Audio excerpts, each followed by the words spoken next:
Hello everyone. आज 3 नवंबर और आज के करंट अफेयर्स के साथ मैं आपके साथ हूं। तो स्टार्ट करते हैं। आज का पहला क्वेश्चन है, हाल ही में किस राज्य में एकता क्रूज सेवा की शुरुआत की गई है? तो इसका आंसर है हमारा गुजरात। गुजरात में एकता क्रूज सेवा की शुरुआत की गई है। और ये शुरुआत हुई कैसी है कि हाल ही में मोदी ने गुजरात के केवड़िया क्षेत्र में हमारे श्रेष्ठ भारत भवन से और स्टैच्यू ऑफ जो यूनिटी बनाया गया है उसके बीच में इस एकता क्रूज सेवा की शुरुआत की है। तो किसके बीच में? केवड़िया में जो हमारा है श्रेष्ठ भारत भवन, यहां से लेकर और कहां तक? स्टैच्यू ऑफ यूनिटी तक, यानी कि जहां सरदार पटेल की प्रतिमा बनी हुई है। और इन दोनों के बीच में 6 किलोमीटर की दूरी है। और इस सेवा के तहत, एकता क्रूज सेवा के तहत, नाव में तकरीबन 200 आदमी एक साथ सफर कर सकेंगे। और इनको ये दूरी तय करने में टाइम लगेगा तकरीबन 40 मिनट, यानी कि 40 मिनट की राइड प्रदान की जाएगी वहां पे श्रेष्ठ भारत भवन से स्टैच्यू ऑफ यूनिटी के बीच में। गुजरात की बात की जाए तो गुजरात की जो कैपिटल है वो है गांधीनगर। गुजरात के जो गवर्नर हैं उनका नाम है आचार्य देवव्रत। और गुजरात के जो सीएम हैं उनका नाम है विजय रूपानी। क्या नाम है? विजय रूपानी। अगले क्वेश्चन पे आते हैं। एथलेटिक फेडरेशन ऑफ इंडिया यानी कि एएफआई जिसको शॉर्ट में बोलते हैं, उसके नए अध्यक्ष कौन बने हैं? तो ये नए अध्यक्ष बने हमारे एडले सुमरेवाला। ये एडले सुमरेवाला की इमेज लगी हुई जो एएफआई के नए अध्यक्ष बने हैं। और जो हमारा एथलेटिक फेडरेशन ऑफ इंडिया है, ये भारत में एथलेटिक्स को मैनेज करने वाली सबसे बड़ी संस्था है। यानी कि जो जितने भी एथलेटिक गेम होते हैं उन सबका जो टाइम प्लान होता है या डेट प्लान जो भी है वो कौन निर्धारित करता है? हमारा एएफआई, यानी कि एथलेटिक फेडरेशन ऑफ इंडिया। इसकी बात की जाए तो इसकी स्थापना कब हुई है? तो इसकी स्थापना हुई है 1946 में। और इसका हेडक्वार्टर कहां पर है पूछा जाता है तो इसका हेडक्वार्टर है हमारा दिल्ली में। और अध्यक्ष अभी हो ही गया, कौन है? हमारे एडले सुरलेवाला। अगला क्वेश्चन, लद्दाख ने अपना पहला स्थापना दिवस किस तिथि को मनाया है? तो ये हमारा लद्दाख ने पहला स्थापना दिवस मनाया हाल ही में 31 अक्टूबर 2020 को। पिछले वर्ष तक यानी कि 2019 तक जो लद्दाख था वो सभी को पता होगा जम्मू कश्मीर के अधीन एक सामान्य सा क्षेत्र था। लेकिन पिछले वर्ष यानी कि 31 अक्टूबर 2019 को इसे जम्मू से अलग कर क्या बना दिया गया? हमारा केंद्र शासित प्रदेश बना दिया गया। तो कब बनाइए केंद्र शासित प्रदेश? 31 अक्टूबर 2019 को। तो 2020 में इसका पहला स्थापना दिवस मनाया गया है। और वर्तमान में जो हमारा लद्दाख क्षेत्र है उसके जो उपराज्यपाल हैं उनका नाम है आर.के. माथुर। क्या नाम है? आर.के. माथुर। अगले क्वेश्चन पे आते हैं कि भारत का पहला टायर पार्क किस राज्य में स्थापित किया जाएगा? तो यह टायर पार्क स्थापित किया जाएगा पश्चिम बंगाल राज्य में। क्या है कि जो हमारा पश्चिम बंगाल राज्य का जो परिवहन विभाग है यानी कि वहां का ट्रांसपोर्ट डिपार्टमेंट है, उसने देश के पहले टायर पार्क का निर्माण करने की पहल शुरू की है यानी कि घोषणा की है। और इसके तहत होगा क्या कि जो परिवहन विभाग के जितने भी कर्मचारी हैं वो क्या करेंगे कि जो भी खराब पड़े टायर हैं, ठीक है ना, या जो और भी स्क्रैप पड़ा हुआ है, उनकी मदद से रंगीन और कहना चाहिए जो लुभावने ऐसे चित्र बनाना शुरू करेंगे।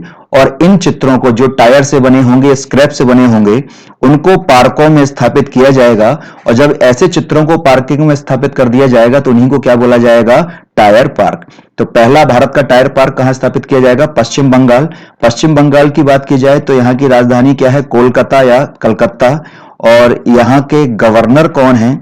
तो यहाँ के गवर्नर हैं हमारे जगदीप धनखड़। और यहाँ की सीएम कौन है? तो यहाँ के सीएम है पश्चिम बंगाल के ममता बनर्जी। अगले क्वेश्चन पे आते हैं कि नवनिर्मित आरोग्य वन का उद्घाटन किस राज्य में किया गया है? तो ये हाल ही में उद्घाटन किया गया है हमारा गुजरात राज्य में, ठीक है ना। अभी जो हमारा पहले क्वेश्चन में ही जब एकता क्रूज सेवा की शुरुआत की गई तो उसी के साथ में प्रधानमंत्री मोदी ने ही हाल में आरोग्य वन का उद्घाटन किया है। और ये भी आरोग्य वन कहां पर है? तो गुजरात में। गुजरात में भी कहां पर? तो हमारा वही नर्मदा जिला, ठीक है ना। और नर्मदा जिला का जो हमारा केवड़िया क्षेत्र है जहां पर हमारा स्टैच्यू ऑफ यूनिटी स्थित है यानी कि सरदार पटेल की प्रतिमा स्थित है, इसी के परिसर यानी कि ग्राउंड में आरोग्य वन का उद्घाटन किया मोदी जी ने। इस आरोग्य वन नाम से ही लग रहा होगा यानी कि रोगों से मुक्ति मिलेगी यहाँ पर क्या होगा कि देसी तरीके यानी कि मेडिटेशन होगा, योग की शिक्षा दी जाएगी, आयुर्वेद की शिक्षा दी जाएगी। इसके उद्देश्य से तकरीबन 17 एकड़ जमीन पर इस आरोग्य वन की स्थापना की जा रही है, ठीक ना। और साथ साथ इन सारी चीजों के साथ साथ यहां पर कहना चाहिए जिन पौधों में औषधीय गुण होते हैं वैसे पौधे भी लगाए जा रहे हैं, और बोला जा रहा है तकरीबन 380 से अधिक प्रकार के पेड़ पौधे यहां पर लगाए जाएंगे।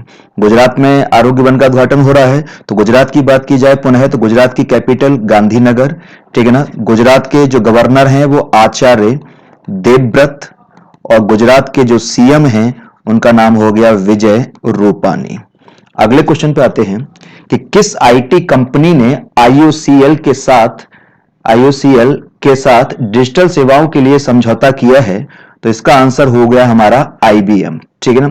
आईओसीएल ने डिजिटल सेवाओं के लेन देन के लिए हमारा आईबीएम के साथ समझौता किया है। आईओसीएल की बात की जाए, आईओसीएल तो इसकी फुल फॉर्म है इंडियन ऑयल कॉरपोरेशन लिमिटेड। क्या है? Indian oil corporation limited.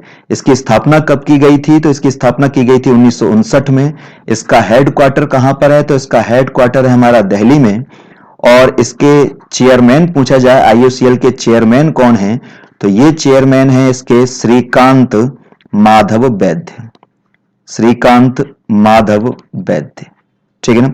इसके साथ ही अगर हम आईबीएम के साथ समझौता किया है तो आईबीएम की बात की जाए तो जो हमारा आईबीएम है उसकी फुल फॉर्म है इंटरनेशनल बिजनेस मशीन्स। क्या है? International business machines. और ये अमेरिकन कंपनी है।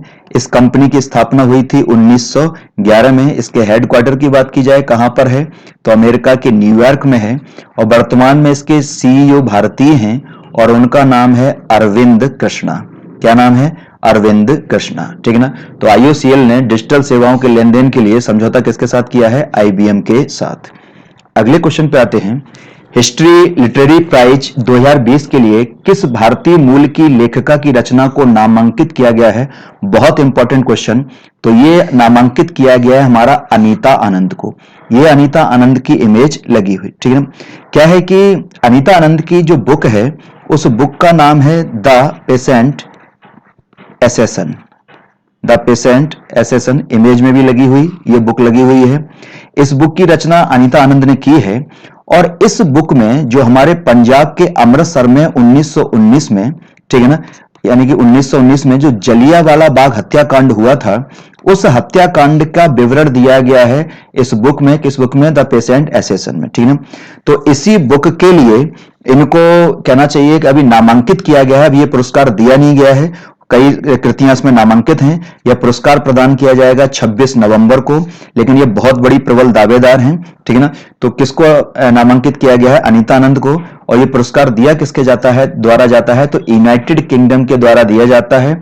और जिन्होंने हिस्ट्री के क्षेत्र में यानी कि इतिहास में उत्कृष्ट साहित्य की रचना की हो, ठीक है ना। तो बहुत इंपॉर्टेंट ये क्वेश्चन हमारा कि हिस्ट्री लिटरेरी प्राइज 2020 के लिए किस भारतीय मूल की लेखिका की रचना को नामांकित किया गया है? तो अनीता आनंद। और रचना पूछी जाए तो द पेशेंट एसेसन, ठीक।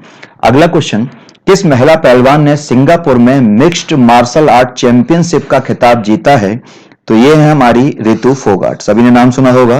और इन्होंने लगातार तीसरी बार यह खिताब जीता है, ठीक है ना। और इन्होंने हराया किसको? तो इन्होंने कंबोडिया कंट्री की नाउसरे पोप को हराया। नाउसरे पोप को हराकर रिसेंटली ये हमारा खिताब जीता। कौन सा? Mixed martial art championship. साथ ही याद रखना है कि 2016 के कॉमनवेल्थ गेम में भी, ठीक है ना, इन्होंने गोल्ड मेडल जीता था, ठीक है ना। कब के गेम में? 2016 के कॉमनवेल्थ गेम में।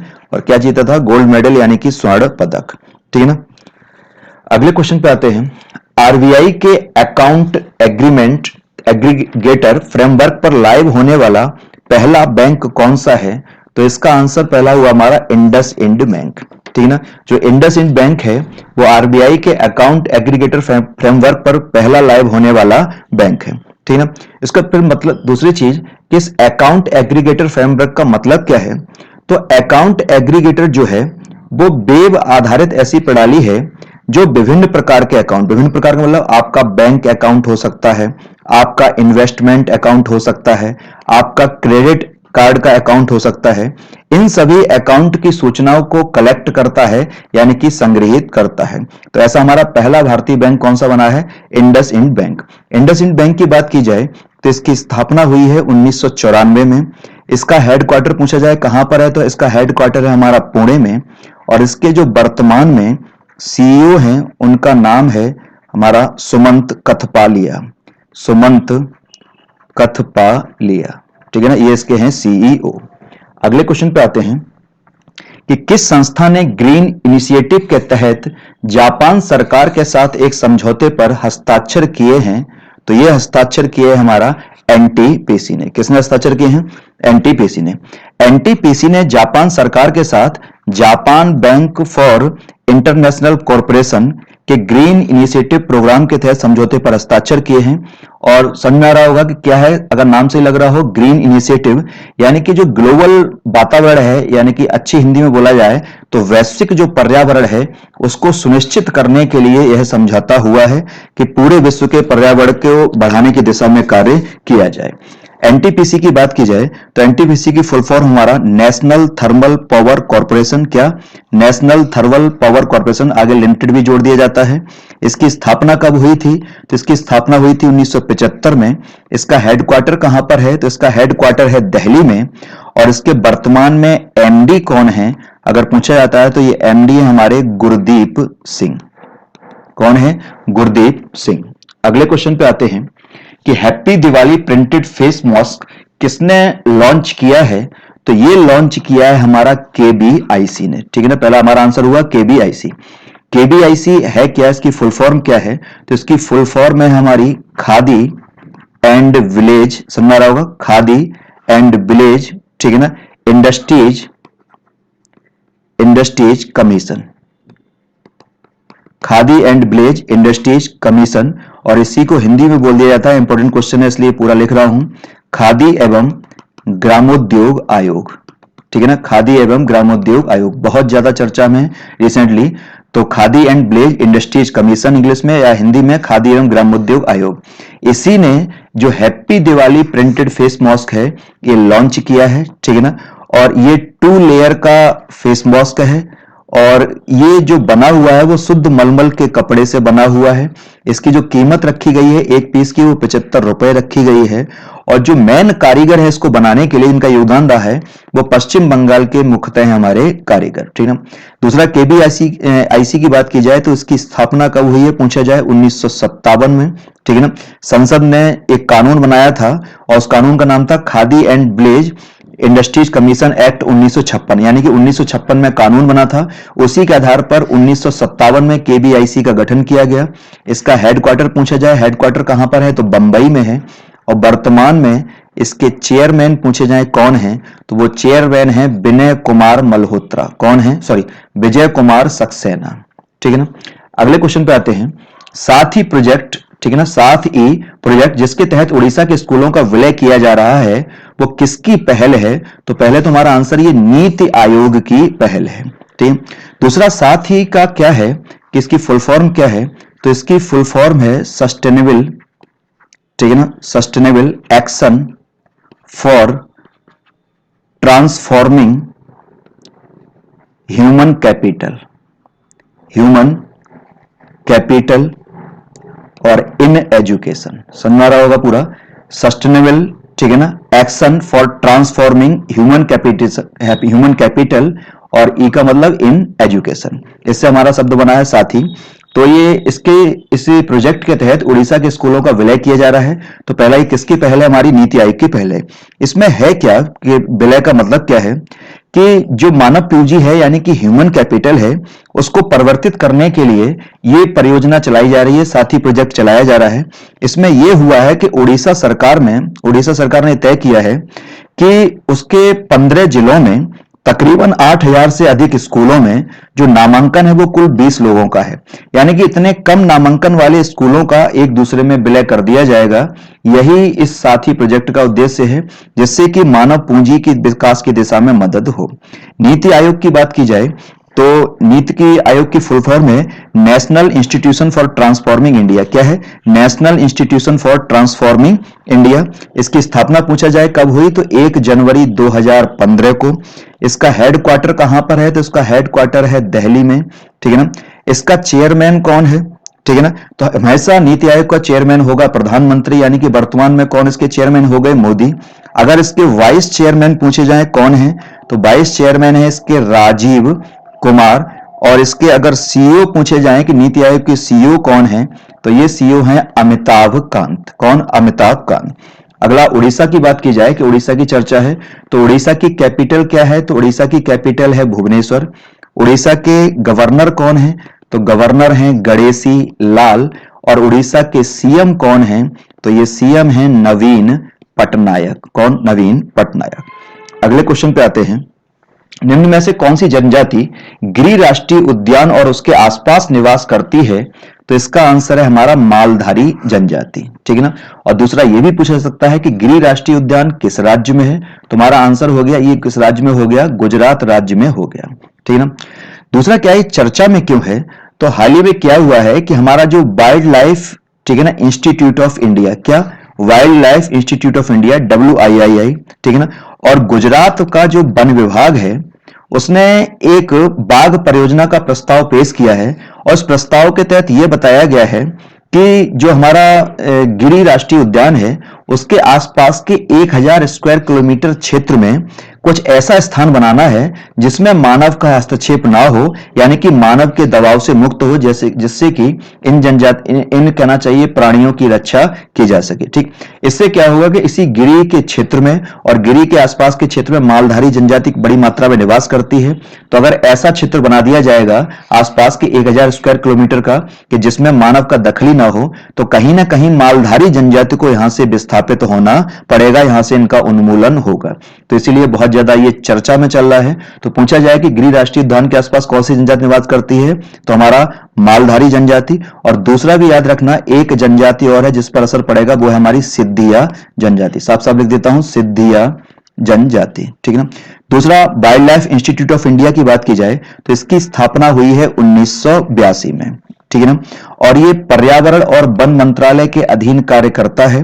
और ये एक ऐसा इंस्टीट्यूट है जो वन्य जीव के बारे में रिसर्च करता है, ठीक है ना, उनके मैनेजमेंट के क्षेत्र में ट्रेनिंग देता है, सलाह देता है। और ये स्थापित कहां पर है, wild life institute of India. तुम्हारा आंसर हो गया कहां पर, देहरादून। अगले क्वेश्चन पे आते हैं, वित्त आयोग के गठन का प्रावधान किस अनुच्छेद में है, तो ये हमारा अनुच्छेद में है 280। याद रखना, भारतीय संविधान के आर्टिकल 280 में हमारा है वित्त आयोग। दूसरा, ये चर्चा में क्यों है, क्योंकि जो हमारे भी 15वां वित्त आयोग है उसके अध्यक्ष हैं NK सिंह। इन्होंने राज्य वित्त आयोगों के साथ अभी मीटिंग की है रिसेंटली, ठीक ना, और वो मीटिंग काफी लंबे दौर तक चल रही है, तो इसीलिए हमारा क्वेश्चन हो जाता है इंपॉर्टेंट। ठीक, दूसरा, वित्त आयोग की बात की जाए तो वित्त आयोग का गठन कौन करता है, अगर पूछा जाए तो हमारा गठन करता है राष्ट्रपति। और कब करता है, तो लगभग हर 5 साल बाद करता है। दूसरा, वित्त आयोग का गठन किया क्यों जाता है, इसका उद्देश्य क्या है, तो सीधा सा इसका उद्देश्य है कि संघ यानी कि केंद्र और राज्यों के बीच में जो करों का बंटवारा होता है, यानी कि जो टैक्स का बंटवारा होता है, वो सुनिश्चित करना। तो 3 चीजें याद रखना, गठन कौन करता है, राष्ट्रपति, कितने साल बाद, 5 साल बाद। और मेन कार्य क्या है, तो केंद्र और राज्यों के बीच में करों का बंटवारा सुनिश्चित करना। और किस अनुच्छेद के तहत है, 280 के तहत। और जो पहला वित्त आयोग बना था उसके अध्यक्ष कौन थे, तो हमारा KC नियोगी थे, याद रखना। और रिसेंटली जो वर्तमान में बना हुआ है वो 15वां वित्त आयोग है, उसके अध्यक्ष कौन है पूछा जाए तो NK सिंह, इनका पूरा नाम है नंद किशोर सिंह। ठीक है ना, नंद किशोर सिंह। तो ये आज का करंट अफेयर्स का सेक्शन पूरा हुआ, उम्मीद है पसंद आया होगा। अगले सेक्शन के साथ कल फिर मिलते हैं, टिल देन बाय।